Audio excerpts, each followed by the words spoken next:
This video is to talk through cleaning of the KLR filter unit and what all that entails. So the basic precautions as far as sanitary conditions that you use in all stages of your winemaking also apply to using this filter. There's nothing special that's required. There's no additional cleaners or additional steps other than what you would expect for a unit like this when it comes to cleaning and rinsing the unit prior to use. So the first thing I did want to bring up was detergent.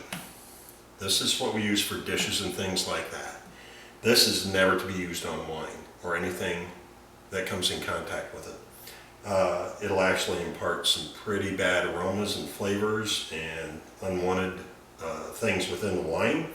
So we're going to go ahead and kind of toss this away or set it to the side, because we never, ever, ever want to use any kind of a normal soap, a detergent or non-detergent in the winemaking process. The next cleaner you know of is the acid base. These come in liquid or powder form, and basically they clean by through the use of acids within the material. And the main idea is that it provides you a way to clean the items without having to rinse them at times. I always rinse everything off, which brings me to another point. When you are rinsing, use distilled water. Do not use tap water. Chlorine will induce a germanium smell to the wine if there's enough of it that's introduced into your batch. So I do avoid tap water when I typically make wine. So there's the acid-based type cleansers, which are good to use with everything here. And then there's good old potassium metabisulfite, the white powder we all know is used to kill germs and things like that within the wine. And this is primarily what I use every time I clean. I don't use a whole lot of acid-type soaps when I do this. And so typically when I do any cleaning, it's with potassium metabisulfite. When you get the kit and you're ready to use it, what I'd highly suggest you do is prepare a sink or a bowl with some potassium metabisulfite solution and just basically rinse the parts off. If you're really close to filtering, what you may want to do is, as you rinse, go ahead and assemble the KLR filter. Typically when we cart wine or filter wine, we're taking it from one carboy to another. And the common practice is to add some potassium metabisulfite. It's good for a couple of reasons. First of all, it kills, it stops yeast from continuing to propagate if there is some still active in your batch. It deadens the possibility of bacteria going rampant within your batch and causing unwanted things. General sanitization of all your equipment, etc., is possible with it. And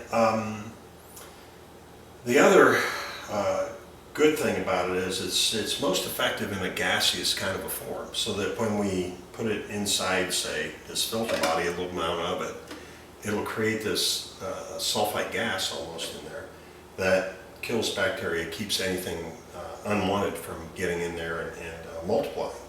And so I'd almost suggest that you rinse everything in a potassium metabisulfite solution and then assemble the filter, as was explained in the other video, and I'll go through that again now.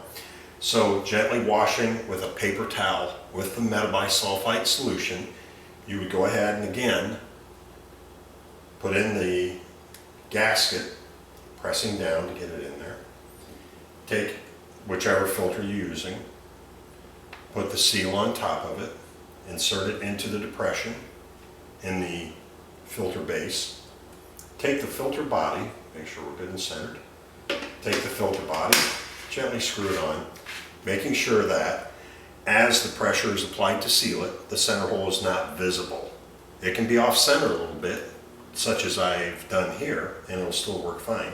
So now what we've done is we've rinsed everything in potassium metabisulfite to include the filter unit and sealed it up, and we can set this aside knowing that that the small amount of potassium metabisulfite contained within the filter at this point will stop any bacteria from getting into it. So that's the basic cleaning of this. Once you're done filtering the wine, you'll disassemble the filter unit, and always hand tighten, by the way. Never over tighten this unit. There's no need to. It'll seal quite nicely on its own. Disassemble it, pull out the seal. The filter cartridge is designed to be used with one batch, whether that's 6 gallons or 20 gallons. It will filter up to 20 gallons. I've tested it that far, maybe even more. But it's designed to be thrown away after one use, one batch. So you go ahead and discard that. Then go ahead back to your solution of metabisulfite, or even the acid-based cleaner if you want to use that. And just take a paper towel or something and wash and rinse the parts, all of them, to include the rubber gasket, etc., in the solution. There's no need to pull apart the upper or the body fitting. I've never had a problem with that, keeping bacteria or anything like that, because the potassium metabisulfite and the washing solutions do an adequate job of getting into the crevices of it to clean it. And so once you've done that, you can leave it air dry at that point, or if you want to towel dry it and stick it in a plastic zip type bag for storage, whatever, you can do that at that time.